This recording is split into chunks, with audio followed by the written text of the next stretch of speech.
আজ কিন্তু সন্ধ্যা দিয়ে চটপট একটু রেডি হয়ে নিয়েছি শাড়ি পরে একটু বাজারে বেরোবো বলে। So hello everyone, good evening সবাইকে। তো দেখো এই ব্যাগটার ভিতরে আছে আমাদের অনেক কিছু যেগুলো সেলাই করতে হবে। তো অনেক দিন ধরেই ভাবছি সেলাই করব আর আশা হচ্ছিল না। আর এইদিকে দেখো হাট বসেছে। তো পিউ আমাকে ফোন করেছে যে আমি চলে এসেছি বাজারে। আর আগেই বলি পিউ গেছিলো যোগা ক্লাসে তোজোকে নিয়ে। তো এখান থেকে ও এখানে এসে দাঁড়িয়ে আছে আমার জন্য, আমি বাড়ি থেকে আসলাম। তো দেখো এখানে এই দোকানটা কিন্তু আমাদের এই গাছা বাজারে নতুনে খুলেছে এই দিদিটা। তো এই সেটগুলো দেখছিল পিউ, কুর্তি সেটগুলো অনেক সুন্দর লাগছিল, আমিও দেখছিলাম।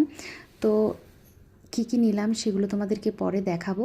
আর এখানে কিন্তু দিদি মানে দোকান চালানোর পাশাপাশি সেলাই কাজটাও করে, মানে কুর্তি টুর্তি এইসব ফিট করে দেয়, সমস্ত কিছু করে, নাইটি চুড়িদার সবই ফিট করে দেয়। তো আমিও কিছু দেখে নিচ্ছিলাম। তো কী কী নিলাম সেগুলো কিন্তু তোমাদেরকে পরের ভিডিওতে দেখাবো। আর এই কট সেটগুলো কেমন লাগছে জানিও। এই কট সেটগুলো কিন্তু প্যান্টও আছে সাথে, প্যান্ট আছে, কোমরে একটা ফিতে আছে, বেশ সুন্দর। আর দেখো এই জিনিসগুলো এনেছিলাম সেলাই করতে।